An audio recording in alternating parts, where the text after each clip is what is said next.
Bonjour. Avant de commencer ce deuxième exemple d'oral pour le brevet des collèges, je souhaiterais donner quelques explications à mes élèves qui, peut-être, vont servir également aux autres. Certains sont venus plusieurs fois me voir en me demandant s'ils pouvaient, pour cet oral de fin d'année, présenter la biographie d'une personnalité historique. En l'occurrence, beaucoup sont venus à me parler de Maurice Genevoix, un auteur français qu'ils ont étudié en français donc, et dont nous avons également parlé en histoire dans le cadre de la leçon sur les civils et les militaires durant la Première Guerre mondiale. Alors oui, il est possible de construire un tel oral, et je comprends la logique des élèves, puisqu'il faut mettre en place l'interdisciplinarité, ils l'ont vu en français, ils l'ont vu en histoire, il y a là quelque chose d'intéressant à jouer pour l'oral de fin d'année. Mais je mets en garde une fois encore sur la difficulté de réaliser une biographie, c'est-à-dire le parcours d'une vie, en utilisant différentes matières. Je ne suis donc pas certain que ce soit le choix le plus facile, vu le temps qui est à la disposition des élèves en troisième.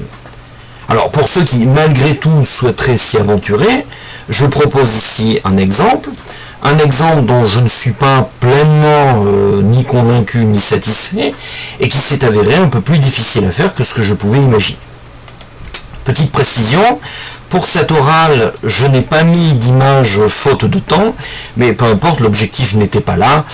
L'objectif, c'est vraiment de vous proposer un exemple possible de biographie tel que vous pourriez peut-être le présenter en fin d'année. Alors commençons. Bonjour, je me présente, je suis Bruce Wayne, élève de 3e Z au Collège Voltaire, et aujourd'hui je vais aborder mon projet centré sur la personne d'Alexandre Jolien, un philosophe suisse. J'ai intitulé ce projet « Philosophie et handicap, que faire du regard des autres ». Pour comprendre la vie de ce philosophe dans le temps qui m'est donné aujourd'hui, je vais utiliser différentes matières, l'EMC, les arts plastiques, la musique et la SVT. L'histoire de M. Jolien est singulière. Il est né en 1975 en Suisse, à Valais pour être précis, et se trouve être une personne en situation de handicap. Il a des difficultés importantes pour se déplacer, pour articuler, et les différents gestes de son existence sont plus compliqués que pour la majorité des gens. Handicapé de naissance, il a été rapidement placé dans une institution spécialisée pour personnes qui souffrent donc d'infirmités motrices et cérébrales. Cela signifie que son handicap a des conséquences physiques, mais aussi psychologiques et neurologiques, c'est-à-dire ça touche le cerveau. Plusieurs fois, dans les différents entretiens qu'il a donnés, il a précisé la difficulté de cette vie en institution. Une vie durant laquelle on pensait pour lui, on choisissait ses vêtements, le tout sans véritable perspective d'avenir. Et puis, vers ses 17 ans, on s'aperçoit finalement que derrière son handicap, Alexandre Jolien sait réfléchir, et il est même plutôt intelligent. Il entame alors des études dans une école de commerce, avant de se tourner vers la philosophie. Aujourd'hui, il est marié, il est papa de 3 enfants, il donne des conférences sur le thème de la différence, de la tolérance et du regard des autres, autant de thèmes qui sont au cœur du programme d'EMC en collège. Il a également écrit un certain nombre de livres, et c'est avec beaucoup d'humour qu'il raconte un épisode un peu particulier. Alors qu'il donnait une conférence sur l'importance de la solidarité dans nos sociétés, la pluie s'est mise à tomber à la fin de son intervention. Les participants sont rentrés chez eux en voiture et l'ont croisé sous la pluie. Néanmoins, aucun ne s'est arrêté pour lui proposer de le ramener éventuellement à son domicile. Sans tomber dans des explications médicales, la vie d'Alexandre Jolien doit aussi être comprise par la SVT. Son handicap est dû à ce que l'on appelle la circulaire du cordon ombilical. Alors, pour faire simple, dans le ventre de sa mère, à force visiblement de bouger et bouger, le cordon ombilical s'est entouré autour de son cou. Cela ne se voit pas toujours à l'échographie et dans de nombreux cas, les choses s'arrangent sans difficulté. Ce n'est malheureusement pas son cas, et au moment de l'accouchement, le bébé qu'il était tout noir, signe qu'il n'était plus correctement approvisionné en sang et en oxygène. Les médecins l'ont cru mort, mais il a survécu grâce au service de réanimation.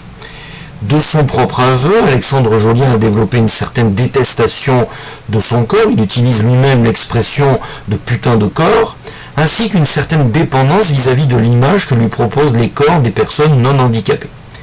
Et dans l'une de ses vidéos, il raconte qu'un jour, une bande de jeunes s'est moquée de sa démarche dans le métro. d'où son intérêt pour la philosophie, c'est-à-dire, c'est une matière qui n'est pas enseignée au collège, mais peu importe, la philosophie c'est le questionnement sur le sens et les conditions de l'existence. Souffrir d'une pathologie invalidante, ça n'empêche pas d'éprouver la joie et d'être un papa comblé. Et en plus, ça peut aider à lutter contre la méchanceté de certaines personnes. Alors, au-delà de ces livres, Alexandre Jolien s'est essayé en 2021 au cinéma, et avec son ami Bernard Campan, un ancien membre du groupe Les Inconnus, il a réalisé et joué dans le film Presque. Alors bon, le film en lui-même ne renouvelle pas forcément le genre cinématographique, mais permet de poser un autre regard sur le handicap. Une personne peut être réduite à son handicap, et Jolien pose la question, est-on méchant volontairement ou parce que soi-même on cherche à cacher ses propres blessures? Alors de fait, dans le film, Alexandre Jolien joue le rôle de Igor, une personne lui-même handicapée. Ce film, comme tous les films, s'accompagne d'une musique composée par Niklas Pachberg, une musique qui, on doit, un peu comme les va-et-vient des vagues, et qui correspond bien à toutes les irrégularités que l'on trouve dans l'existence. J'ai choisi cette orale parce que je me suis souvent interrogé sur le pourquoi des méchancetés que l'on peut entendre dans la bouche des adolescents, et en la matière, votre professeur n'a pas échappé à la règle. Et pour réaliser cette orale, j'ai utilisé les différentes informations disponibles donc sur le site d'Alexandre Jolien. J'ai également écouté quelques-unes de ses vidéos, notamment celle sur le regard de l'autre. Alors la seule véritable difficulté a été de savoir si je mettais cette orale dans le parcours santé ou dans le parcours d'éducation artistique et culturelle. Je vous remercie.